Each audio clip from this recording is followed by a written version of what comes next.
Hello, friends, and welcome to Grace St. Luke's Episcopal Church in Memphis, Tennessee. I am the Reverend Ollie Rencher, and I'm joined today by the Reverend Renee Miller as our guest as we engage a conversation about the church yesterday, today, and tomorrow.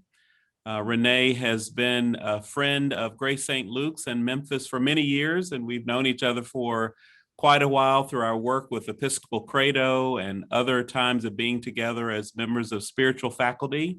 And back in January, she was our guest for the Vestry retreat, and we had a wonderful morning with her. And so, Renee, we welcome you back to Grace St. Luke's as a part of our formation. As we engage this topic of the church yesterday, today, and tomorrow, I thought it would be fitting to offer this particular prayer from the Book of Common Prayer. So please join me as we pray. O God of unchangeable power and eternal light, look favorably on your whole church, that wonderful and sacred mystery.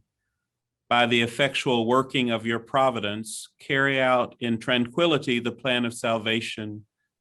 Let the whole world see and know that things which were cast down are being raised up, and things which had grown old are being made new, and that all things are being brought to their perfection by him through whom all things were made, your Son, Jesus Christ, our Lord, who lives and reigns with you in the unity of the Holy Spirit, one God, forever and ever. Amen. And so today we find ourselves approximately 1 year after we became safer at home. The world changed, our lives changed, and we have seen hundreds of thousands of people die from the COVID-19 pandemic. Everything has changed.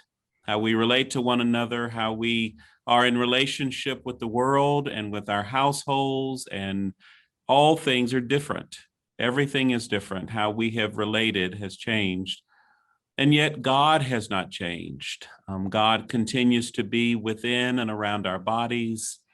God continues to be faithful, even if we ask the question about faith and wonder how to navigate this world. And so I'm mindful that in these struggles and challenges, we have been resilient. We have watched people be resilient, and that gives me hope and joy and excitement to know that we have been, and yet things are different. How we offer programs, how we gather for worship, how we offer counseling, how we pastoral care, everything is different for adults and youth and children alike. It is all very different. And yet this conversation today gives me a lot of joy to present because it is about thriving. It's a conversation about thriving. It's a conversation about growth. And so it is with that I would ask Renee to take us on a journey to tell us more about herself as she helps us to engage this topic. So Renee, again, welcome to Grace St. Luke's. Thank you, Ollie. It's so wonderful to be with you. I love all the people at GSL, those I know and those I don't. I had such fun with the vestry in, I think it was January, wasn't it? It was, yes. Yes. And as Ollie said, we've known each other and been close friends for so many years. And I'm so grateful for his friendship. And it's an honor and privilege to be asked to participate in this incredible topic. I loved what you just said, Ollie, about the church yesterday, today, and tomorrow. It reminded me of Hebrews, I think it's Hebrews 2:18. I'm not sure, but it's Jesus Christ is the same yesterday, today, and forever, or and tomorrow. And I think that's really where our mooring is in that foundational piece of Christ, right?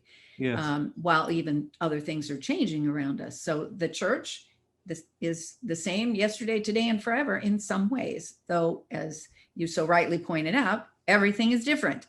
So I wanted to tell you a little bit about myself. I am a priest. I've been a priest for 35 years, and I live in Monterey, California, and I serve a church in Marianna, Arkansas.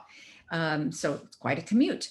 But in any case, I know something about being virtual. My congregation has not even seen me at all for a year, but we were doing virtual services 5 years before the pandemic started. So in some ways, this has not been hard for us from that perspective. Okay. And I have a great love for Memphis, and I spent a lot of years there. I was worked at Calvary for a while, and I've done some other crazy and wonderful things like driving 18-wheeler trucks. And I would tell you that because later I'm going to read a poem about that.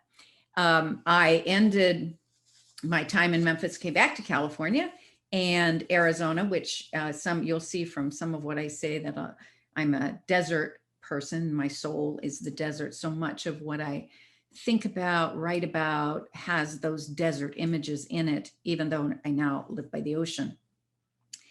So I thought I would start with a couple of poems. I'm a poet, as I think Ollie had already sent out in the prior material he sent. And I had read a poem that I'd written to the vestry. I mean, I didn't write it to the vestry, but a pandemic poem that I read to the vestry during the retreat. But I wanted to start today with two poems, that one, but one that is, for me, in a way, pre-pandemic. It kind of sets the tone for where we have been and where we're going. And this one is called Coming to Life. It was in the half-come time of day, the time of silent, shadowy slumber, sun's rays peeking over rocky desert hills, pushing upward through unseen air, casting ever-changing colors on the sleepy sky. Wake up, they coyly seem to say. Wipe the sleep from your eyes, O earth, O people of earth. It was in the half-come time of day, in the deep stillness of empty shadows, that creatures, formed by heaven's holy hand, wandered into the darkened abyss, as if afraid to leave the weary womb, as if afraid to face the brilliant sun, as if afraid to be consumed by love. It was in the half-come time of day, that time of silent, shadowy slumber, that love peeked over rocky desert hills, pushing downward through unseen air, casting everlasting radiance on evil's abyss. The rough radiance called to us. Look up, let go and be embraced. We woke from blackened sleep. It was in the half-time come of day. I think that the pre-pandemic time was a call to wake up, or the pandemic starting was a call to wake up, and to take our own darknesses had taken us in one direction. And the pandemic, is horrible as it is, in some ways was a call to wake up. So here's the pandemic poem, a little shorter, that I read to the vestry. And this is sort of the, to give you a little context, this poem was sort of how I was experiencing the pandemic in the early days. Furrows that stress etched into my brow have eased. No longer caverns, but smooth like baby skin. It's a change from the constant churning of work, shopping, spending. Starbucks is my companion.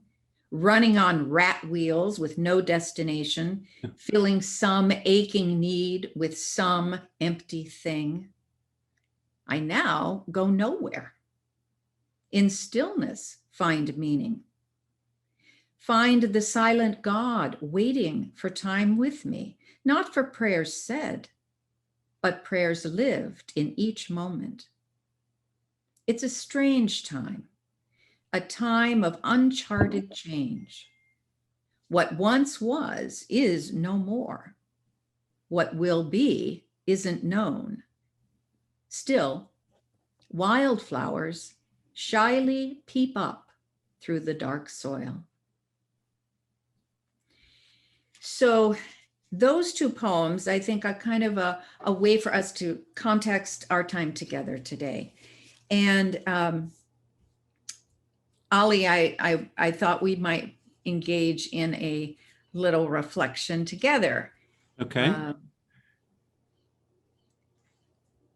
I had, when I was canon to the ordinary here in California back in the 90s, I was working with a group and I wrote this particular piece called Then and Now. And it's kind of, well, Ollie, if you'll do it with me, well, it's kind of a call and response.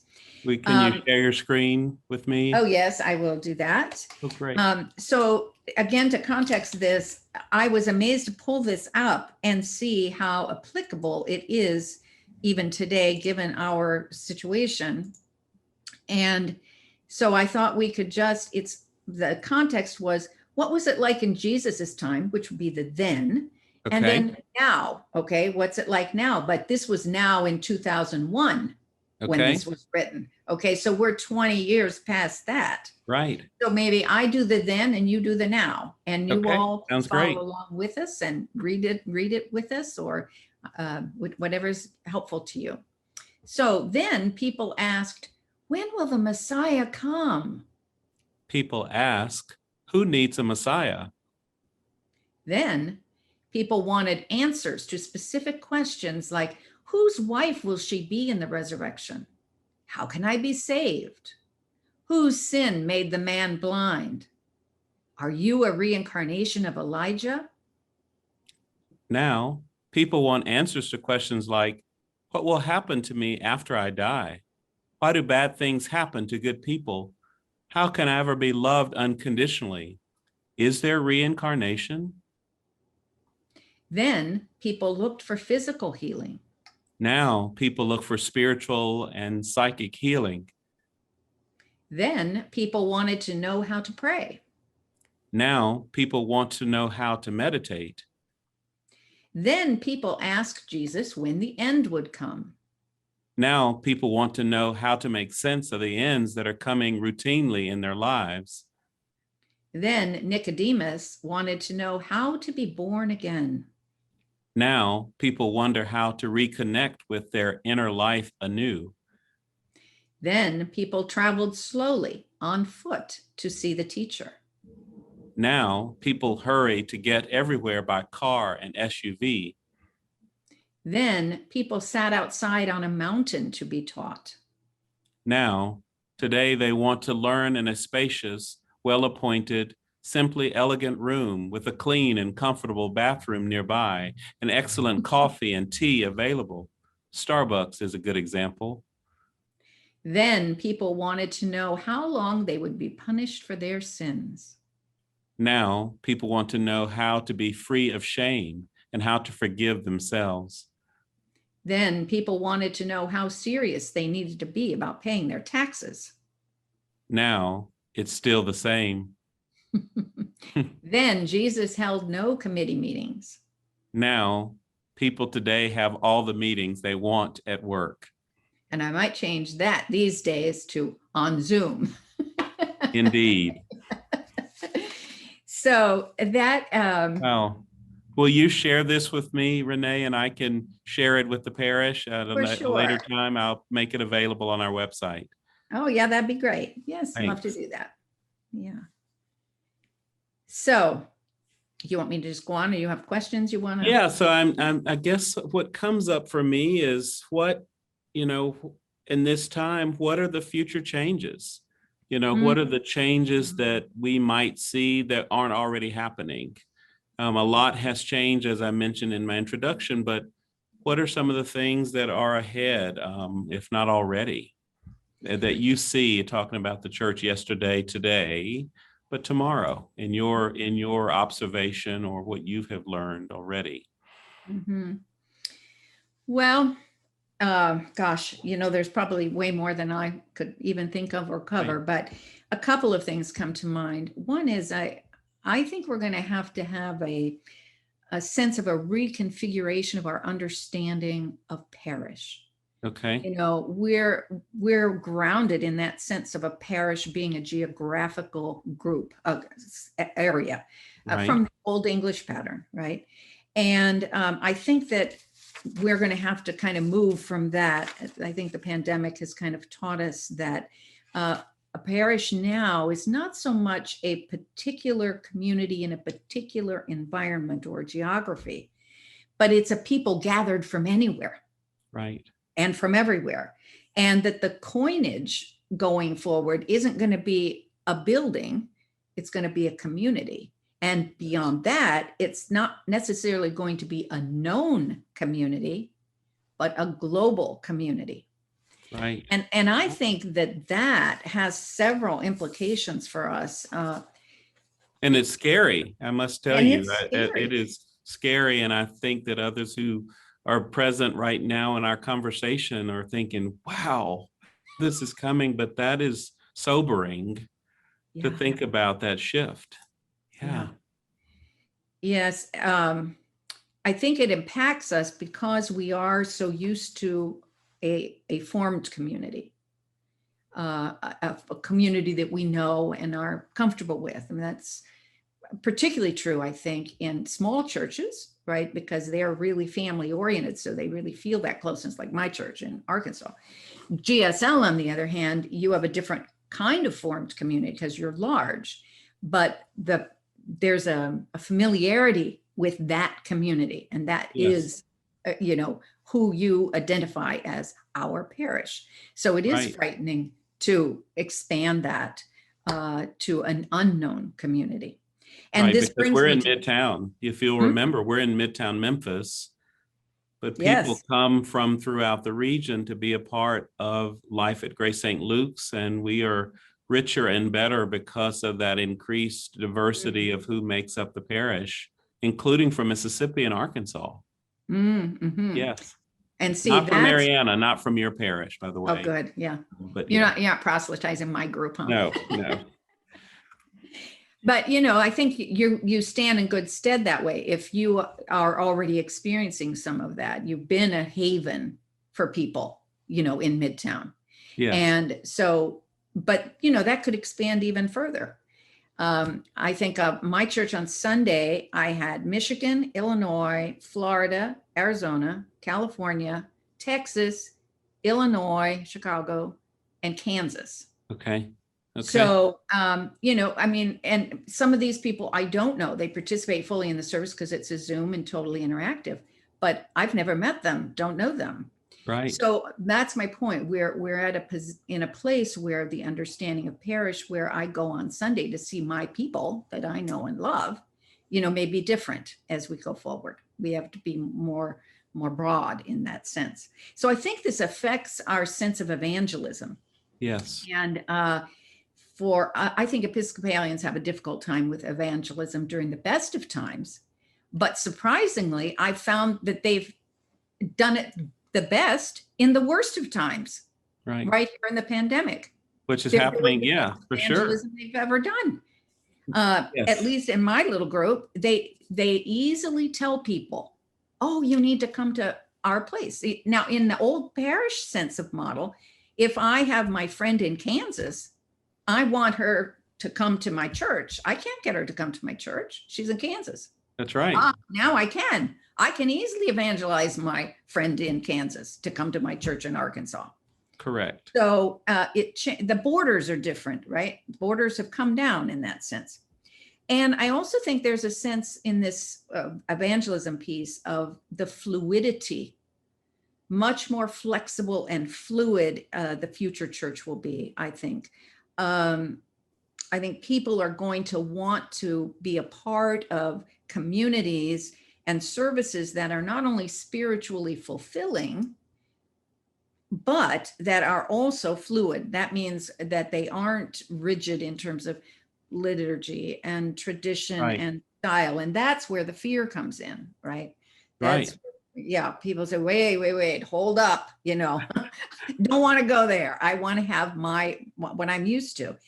And diversity in general, I think, is hard for us. And we talk a lot about the importance of gender diversity, racial diversity. But I sense that as we go forward in the church, we're going to have to think about cultural diversity, generational diversity, tradition and belief diversity, wonderings diversity, the person who, believes in reincarnation, Right. the person who's new age, how do we accommodate that? So that kind of fluidity is going to be an important part of our future, I think. And then the third piece of that, I think, is people. I mean, we have, as a parish, as we think people want to come for worship, but I think people look to the church now because they're looking for meaning in their lives. Okay. They're trying to make sense of their lives. And particularly in the pandemic, I think that's been, strengthened really. Right. And so those churches and communities that help people actually find meaning, I think are going to be the ones who do better in the future. Church, finding ways to help people have meaning.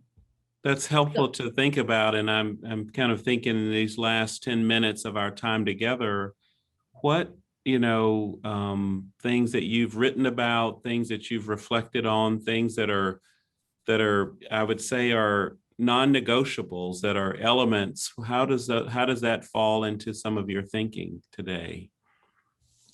Well, I appreciate that question, because I think where we can get stuck is doom and gloom, right? Okay. Yeah, we can get stuck and think, oh, either everything's going to change and I don't want that, or everything's going to fall apart because we don't know how to navigate a new system. Right. But we are a church of tradition. We are the Christian ethos is clear and direct. Jesus Christ is the same yesterday, today, and forever, right? Yes. So there are non-negotiables, I think, things that throughout the centuries have remained constant. The church has always been changing, I think. We've always been evolving. God is always doing a new thing, St. Paul says, right? Yes. So while we fear that kind of change, it's still a part of our history. We're in the midst of a traditional church, but we have changed throughout the centuries. And so, but those non-negotiables you mentioned are things that we know are constant, so that while things are shifting around us, these things remain constant. I guess I know I don't have a lot of time, so I'll go over them quickly, but I can think about 3 or 4 things that I feel are non-negotiable for us as Episcopalians, and maybe even for the Christian church at large. Yeah, I'm so interested to hear, because that's definitely on my mind of what things are certain. What are those things that we have to have as everything else is changing? What can keep us connected? Maybe it's a what can we question. hold on to? That's right. Yeah. What are those things? Yeah. The first for me actually is liturgy. Okay. The work of the people. The work of the people, absolutely. Right. The worship. Yeah. And there's power in that. And I think, pre-pandemic, we know of people who have come to our churches in the Episcopal tradition from other traditions, and they'll say, well, I'm here because of the liturgy. Okay. They know that something is happening in that liturgy. I think that things will have to probably adapt as we go forward, but we've been adapting all along. Right. And so I think that it's important to adapt, but I think that liturgy is just key for us. That's not going to go away. We'll find ways to do it. The pandemic's an obvious example of that. I was doing virtual services with my congregation, but that was not the norm. Right. The norm was a priest in a parish. And yet look how it's happened. At the pandemic, liturgy still remains crucial. So people have found ways to do it, even though they can't be in their building doing it the way they did before. That's right. So I think that's a crucial piece. Liturgy. Okay. Mystery. I think that's something that never goes away. I believe that people I said earlier that people want to have meaning. They want to make sense out of their lives. Right. But people also want to be taken out of their lives. So And that other yeah, space, the other. the ethereal. Yes. Okay. Yes, Yeah. exactly. They want to see something more. They want to be in that space that is unknown and we're waiting for something to happen, and there's a power beyond me in that space. Right. People need that. And we can all identify with that just going into a church, into Grace St. Luke's Day, when nobody is there, and just walking in the door and sitting down, and you feel that mystery. You It is feel phenomenal. that presence, right? Yes. Yes. And we're going to have to find ways to do that for people, even if they can't do it inside the church, because Right. people crave that sense of the other, as you say, And that that meaning. sense of presence. And just the meaning, And the meaning. the deeper experience of that. Okay. Yeah. And the third thing for me on that is holiness. And here I'm not talking about moral purity. Self-righteousness.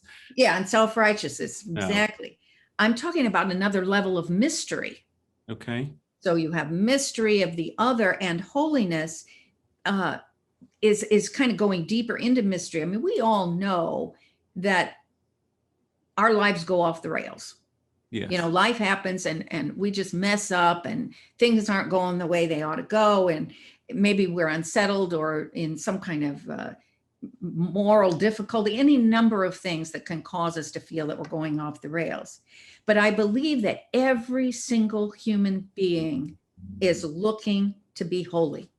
Now, they may not have words for that or not know what that is. But the reason I think that is because we were created in goodness. That's our DNA. Yes. And so we're programmed, in a sense, to search after, seek after, strive after goodness. And when our lives go off the rails, we're still craving holiness. We're wanting to come back to that place of goodness. And so I think that the church, our ability to give people tools to help them navigate life with all of its dangers going off the rails, Okay. in little ways and big ways. But the church that's a solid foundational piece to give people that exposure to holiness, that craving for goodness, and being able to meet that. It's not For the about church to dogma. support the church Yes, to it's support about the the person support. in their desire to be known or unknown, to be that holiness, to be a Yes. place that helps foster that, or formation that helps with that process. Okay. Yes, absolutely. I like the word formation, because I do think it's much more that it's not so much dogma and tradition or even liturgical style or colors or textures. It really is knowing where people's lives are at, what Yeah. they're dealing with in life, right? And helping formation, as you say, providing tools to help form them in a way that they can be holy. Okay. Because when they are holy, when they even get a glimpse of being holy, Right. all of us, our soul goes, ah. Right. There's a peace and a breath that's new, Yes. for sure. Yes. There's a peace and a breath. The So liturgy and mystery and holiness. And you said you had another? I have the last one, is love. I mean, we know that our church is grounded in love. The gospel's Yes. grounded in love. Love Yes. is the deal. We have not always been a church of unconditional love, even though that's who we're meant to be. And we know we are imperfect human beings, and we know the institution is imperfect. And it's hard to find unconditional love. There's that great, I think it was Wolfgang Goethe. I'm not sure who, it's very popular quote nowadays, but be kind. Everyone is fighting a great battle. And I don't know that. is, Well, I'll look it up. Yeah. Oh, that has gotten me through so much. Will you Because repeat when it? we come together with people, we have our happy face on. Yes. Right. We know how to socialize, and we know how to say the right things and all of that. But inside, we're all facing battles. It Right. might be loneliness. It might be addiction. It might be, I'm worried about my child not making it in school. We're all fighting a battle, finances, you Right. name it. The And we list is don't know endless. those battles. Right. Will you say the quote once more? Yes. Be kind, For everyone is fighting a great battle. Okay. Be kind. Everyone is fighting a great battle. I think it was Wolfgang Goethe, but Okay. I'll probably research that. I will too. So that for me, I think, is where the church really can do some improving. Okay. You know, to have that kind of grace to be able to let people come with their battles that they're Yes. fighting, you know, And that is our be future. unconditionally loved in spite of it. Go ahead. Right. Sorry. Just saying, and that is the future, you know, talk about the yesterday, today, and tomorrow. Yes.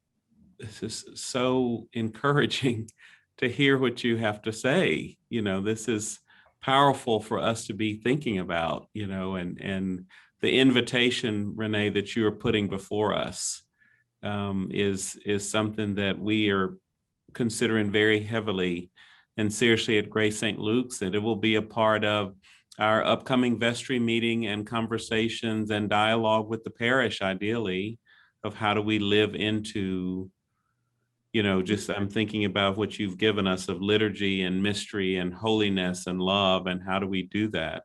And so, yeah, just with that, what are some kind of closing comments you might have as our time is coming to an end here? What would you leave us with? Words or poem or just such wisdom for which we're deeply grateful. Thank you, Ollie. Well, maybe the image that I gave the vestry and that I read in that poem at the beginning was about the wildflowers. To keep looking for those wildflowers, because the wildflowers that come up were one way in the 1st century, and then the 4th century, and the 14th, and the 16th, and the 1950s, and the 1990s, and 2019 and 2020. Right. But the sure thing is that the wildflower is going to keep coming up. They're just not going to be the exact same wildflower that we had last summer. It's going to be a different wildflower, but we can keep our eyes open for those wildflowers coming up through dark soil and look at them with awe. And so this is a time to look with awe. And maybe I could close with one poem, since I did leave out a couple others. No, please do. Yes. So it's a desert poem again. But this one, I think, kind of helps us think. I started with that image of being in the dark and the pandemic calling us to wake up. Yes. And this is now a poem to kind of think about living again, looking for those wildflowers. Okay. Tonight, the desert sun shoots its beams upward in hazy, muted tones, tones that tinge even the ragged edges of clouds in colors soft, warm. In the glory of this day's final flourish, all distortions are smoothed, as if to declare that nothing from this day will not be gathered. Neither the evil nor the good stands alone, cut off from God's embrace. In this holy end, all is softened and held in heaven's silence. All lies still in darkness, poised for the dawn's call to wake, to live again. Amen. Amen. Well, Renee, thank you. Thank you for being with us. Friends, wherever you are, whoever you are on this journey, this conversation about the church yesterday, today, and tomorrow, we at Grace St. Luke's are right on the journey. We are with you. We are here for you. We are here with you. And we are grateful that you have taken the time to join the Reverend Renee Miller and me for this dialogue. And so with that, I say peace and blessings, and we look forward to seeing you next time. Take care for now. Thank you. Bye-bye.